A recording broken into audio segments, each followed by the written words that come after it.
So now that we know what CCB is and what support there is out there for people who are experiencing this abuse, we'll move on to how the police deal with reports of coercive and controlling behaviour. So DC, Amy Beveridge, is with us today, and Amy has first-hand experience of investigating successfully prosecuting cases of coercive and controlling behaviour. Hi Amy, thanks for being here today. Hello sir. Can you just talk through how a report of domestic abuse or coercive and controlling behaviour may arrive with you as an investigating officer? So a report of controlling and coercive behaviour would arrive normally through our control room. It would normally come through as a domestic violence incident or threats to kill or threats of violence between partners. Following an investigation on that part, whether that's a statement or a video recorded interview, normally we'd start to see patterns of behaviour that would get alarm bells ringing.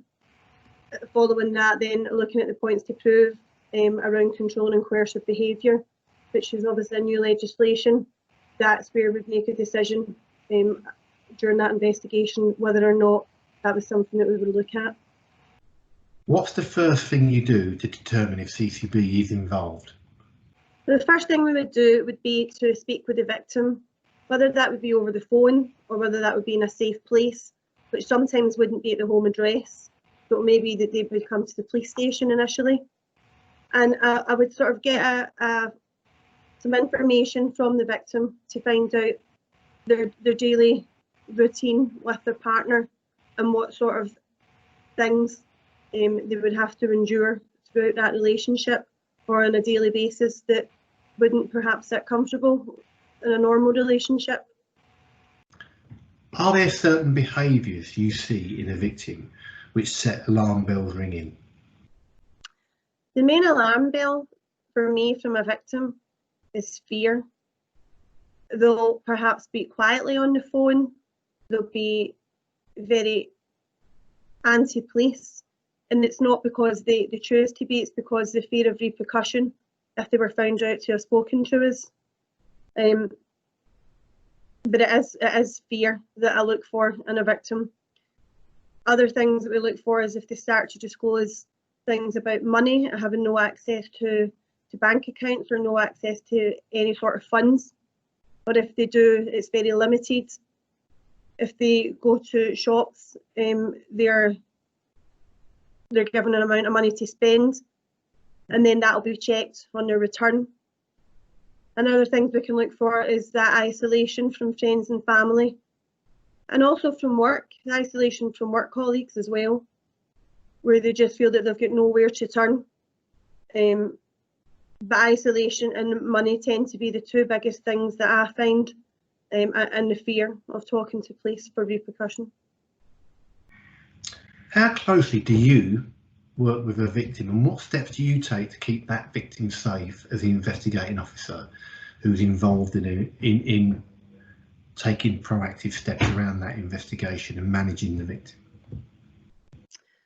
So when we're dealing with an investigation with the victim, we do what's called a victim contact agreement, where we'll exchange email addresses and phone numbers.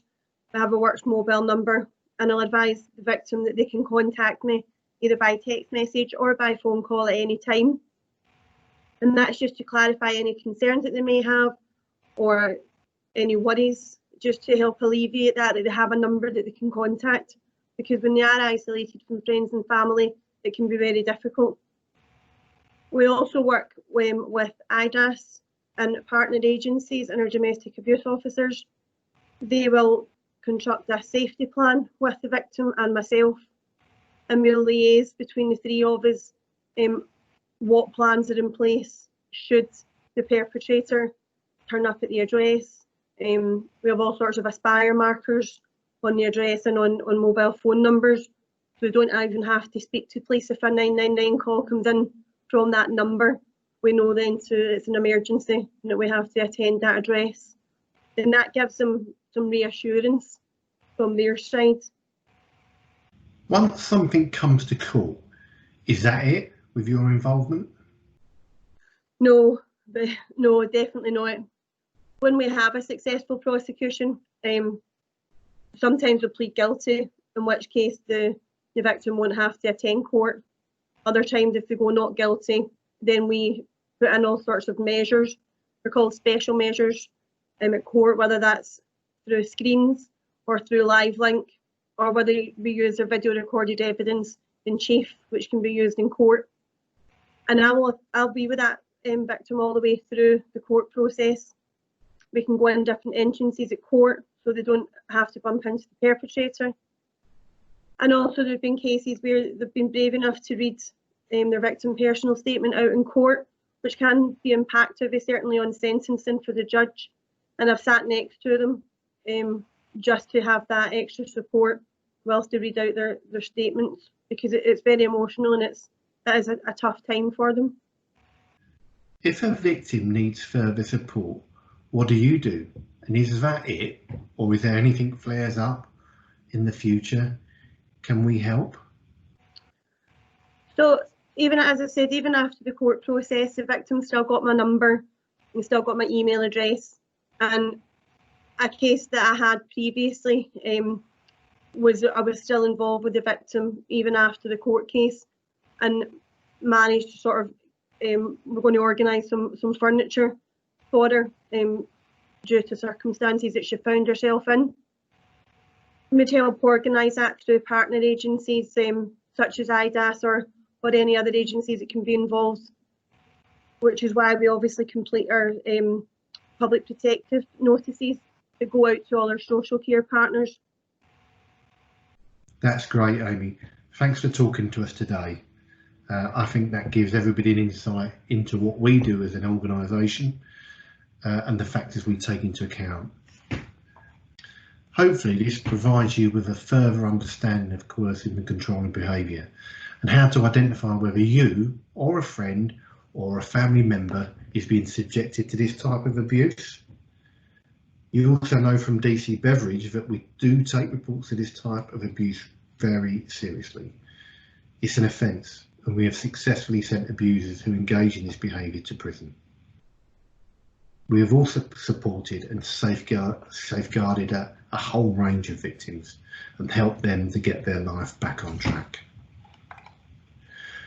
So if you're watching this and you believe you are a victim of abuse, please tell someone. You can report it to police on 101, or if you're on an immediate risk of harm, always dial 999 and we will respond to you as soon as we can. If you don't want to talk to police, you can contact IDAS directly. We've heard from Carmel today the outstanding levels of service and opportunities that are aware or available virtually at this very challenging time.